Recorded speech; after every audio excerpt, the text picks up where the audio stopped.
বৰিণী বুলিলেই ৰূপজ্যোতি কৰ্মী বিশেষ, তেওঁ অদ্বিতীয়।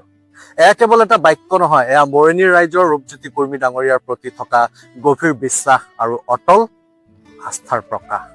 সেয়েহে ৰূপজ্যোতি কৰ্মী ডাঙৰীয়াৰ প্ৰতি থকা এই বিশ্বাস এতিয়াও দুৰ্বল নহ'ব। নমস্কাৰ সকলোকে, মই বসন্ত।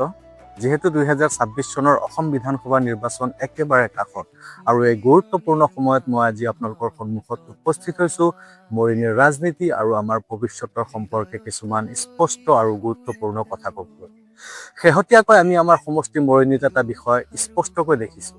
এগৰাকী বাহিৰা প্ৰাৰ্থীয়ে এটা বিশেষ ৰাজনৈতিক দলৰ আশীৰ্বাদত বিধায়কৰ প্ৰাৰ্থিত্বৰ টিকট লাভ কৰি মৰিনীৰ স্থানীয় প্ৰাৰ্থী ধনু দা অৰ্থাৎ ৰূপজ্যোতি কৰ্মীৰ বিৰুদ্ধে নিৰ্বাচনী ৰণত নামিছে। আৰু সেই বাহিৰা প্ৰাৰ্থীগৰাকীয়ে শব্দৰ মায়াজালেৰে সজোৱা মিঠা ভাষণ আৰু আকৰ্ষণীয় ভিডিঅ'ৰে সামাজিক মাধ্যমত ৰূপজ্যোতি কৰ্মীৰ বিৰুদ্ধে মৰিনীৰ ৰাইজক বিভ্ৰান্ত কৰিবলৈ চেষ্টা কৰি আছে। কিন্তু মোৰ দৃঢ় বিশ্বাস, মৰিনীৰ ৰাইজ কেৱল শব্দৰ মায়াজালত ভুল নাযায়।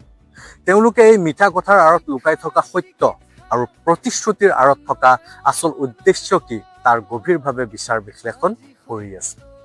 এটা কথা মই স্পষ্টকৈ ক'ব পাৰোঁ, মিঠা কথা আৰু ডাঙৰ ডাঙৰ প্ৰতিশ্ৰুতিৰে আপুনি সাময়িকভাৱে কিছু মানুহৰ মন জয় কৰিব পাৰিব, কিন্তু ৰাইজৰ গভীৰ বিশ্বাস জয় কৰিবলৈ লাগে দীৰ্ঘদিনীয়া সেৱা, ত্যাগ, অভিজ্ঞতা আৰু দৃশ্যমান উন্নয়ন।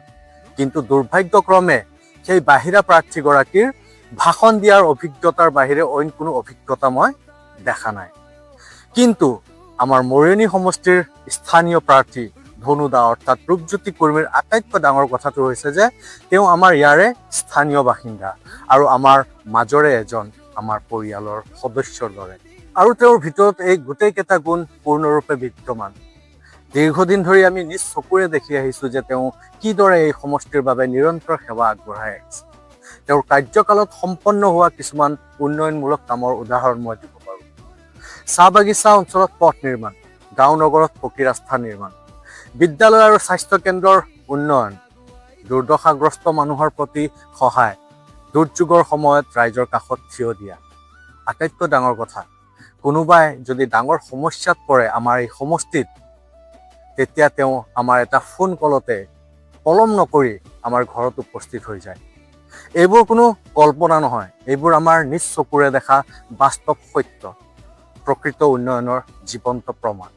সেয়েহে ৰূপজ্যোতি কৰ্মীয়ে মৰিনীত উন্নয়ন কৰা নাই বুলি কোৱাটো সম্পূৰ্ণ অসত্য।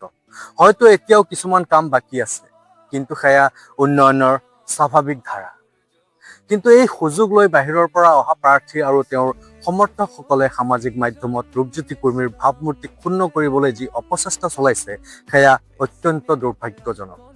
ৰূপজ্যোতি কৰ্মীৰ বিৰুদ্ধে অৰ্ধসত্য প্ৰচাৰ চলোৱাসকলে এটা কথা ভালদৰে বুজি লওক, ৰূপজ্যোতি কৰ্মীক অপমান কৰা মানে মৰিনীৰ ৰাইজৰ বিশ্বাস, গৌৰৱ আৰু আত্মসন্মানক অপমান কৰাক বুজায়।